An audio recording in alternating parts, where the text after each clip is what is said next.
Coucou tout le monde, alors je suis super contente de vous retrouver aujourd'hui pour une nouvelle vidéo et on va lancer la nouvelle catégorie de vidéos, donc la catégorie sur mon album de vacances.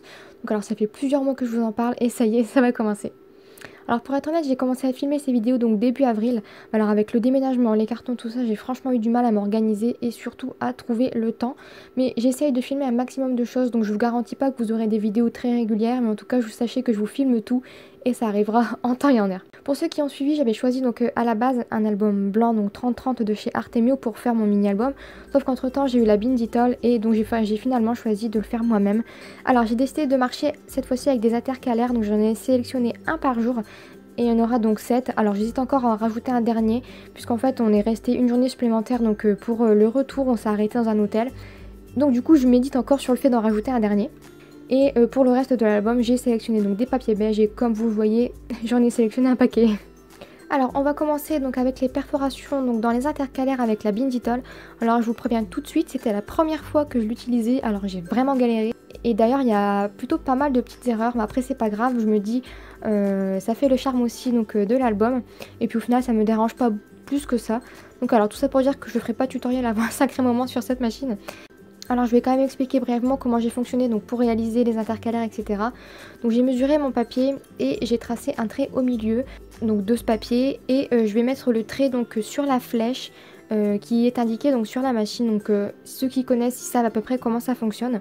Et ensuite une fois que j'ai fait la première perforation, il faut déplacer le petit bitonio noir qu'il y a sur le côté, donc je sais pas vraiment comment ça s'appelle, et il faut le mettre sur l'emplacement numéro 2, je crois que c'est la lettre B. Et ensuite il faut placer donc l'avant-dernier trou perforé dans la petite encoche noire qui ressort un petit peu. Comme je vous dis, si vous connaissez la machine, vous savez de quoi je parle. Et après je vais faire la même chose à chaque fois pour perforer la feuille en entier et des deux côtés. Donc en perforant, comme vous le verrez, j'ai dépassé un petit peu sur le haut et sur le bas de ma page en faisant des demi-encoches. Mais c'est vraiment pas grave puisqu'après je vais retailler mes papiers pour avoir la forme que je souhaite et la taille qui me plairait. Et donc comme vous pouvez vous en douter, je vais faire la même chose avec tous mes papiers beige. Autant vous dire qu'à la fin, j'avais plus de bras du tout et j'étais vraiment au bout de ma vie. Alors maintenant que tout est perforé, je vais venir retailler mes papiers au format 27 cm par 21 cm.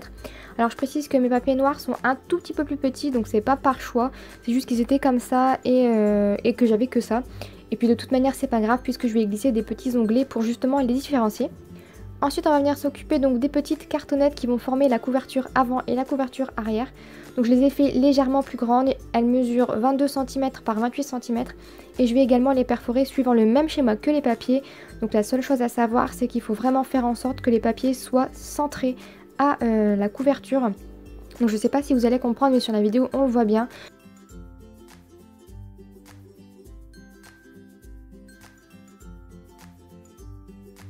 Et donc pour me faire une idée de ce que ça va donner avec une reliure finale, je viens mettre des petits anneaux et ils vont servir à maintenir un peu mon album en forme entre guillemets le temps de la customisation et de la construction. Alors ensuite je vais venir prendre donc mes petites cartonnettes et on va venir les recouvrir donc avec un papier à motif. Donc alors il faut savoir que normalement de ce que j'avais lu on perfore les couvertures à la fin une fois qu'on a recouvert avec le papier. Mais comme je suis pas logique et pas douée avec les nouveautés, j'ai perforé avant, allez savoir pourquoi. Donc alors je devais reperforer, donc ça m'a donné un petit peu plus de fil à retordre.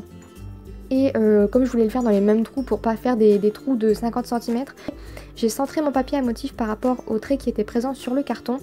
Je me suis servi donc de mon tapis de découpe parce que avec les petits traits c'est beaucoup plus facile, vous savez les lignes, les centimètres, etc. Et en fait j'ai fait la même chose sur les deux faces, donc le côté blanc et le côté à motif, pour pouvoir me repérer quand le papier sera collé. Donc alors une fois que j'ai tracé mes petits traits donc sur mon papier, je vais venir centrer le carton sur mon papier donc du côté blanc et je vais venir le coller donc avec ma Tacky Glue de chez Action que je déteste toujours autant. Alors je me suis dit que comme les papiers étaient un peu plus épais ça marcherait un peu mieux que le tuto donc du mini pour débutants, et en fait je crois que c'est vraiment la colle qui va pas, c'est vraiment une catastrophe, même là ça gondole et je peux vous dire que je suis vraiment dégoûtée. Une fois que ces plis sont faits, je viens couper donc en diagonale les angles en laissant toujours les 2 petits millimètres de papier donc par rapport au coin pour faire des jolies finitions. Et là encore, déception totale avec la colle. Je vois que la colle elle colle pas du tout, que ça bave de partout, c'est vraiment n'importe quoi. Et vous allez voir que je vais finir par consolider avec du scotch transparent. Donc vous voyez, c'est vraiment une catastrophe.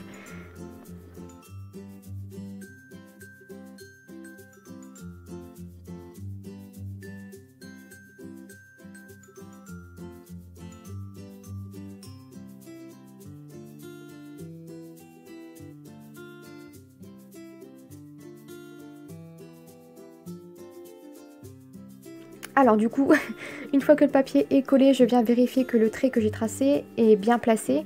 Et je vais perforer donc les trous par rapport à la reliure. Et je vais faire exactement la même chose. Je vérifie que j'ai bien mis le trait du bon côté, donc je mets mon carton un petit peu à la lumière et je vois où les trous se situent, donc si c'est vraiment sur le côté gauche ou le côté droit. Et je vais encore une fois placer le petit trait sur la petite flèche de la Binditol et je vais perforer. Et comme je vous disais, tout le processus que vous venez de voir, je vais faire la même chose pour le deuxième carton.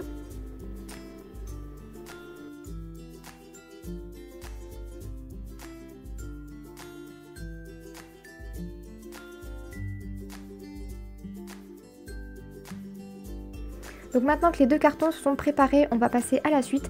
Alors là, je suis venue récupérer deux petits papiers blancs que je vais retailler un peu pour faire l'intérieur de mes couvertures. Alors je les ai coupés à 20,5 cm et à 27,5 cm et je viens tout simplement les coller.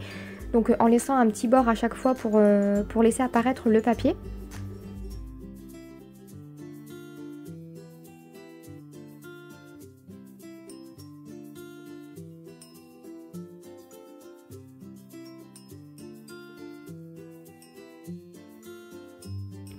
Alors là, vous voyez que j'ai récupéré ma première colle et celle-ci ne fait pas gourdeler le papier. Alléluia!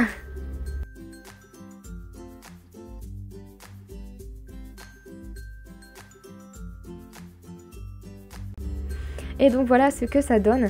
Alors voilà à peu près comment j'ai fabriqué donc ma structure d'album. Donc je vous ai juste montré les pages et les couvertures.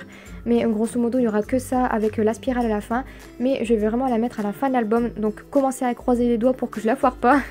Alors voilà, j'espère vraiment que ça vous a plu. Je vous fais plein de gros bisous et je vous dis à très vite pour une prochaine vidéo. Bye bye!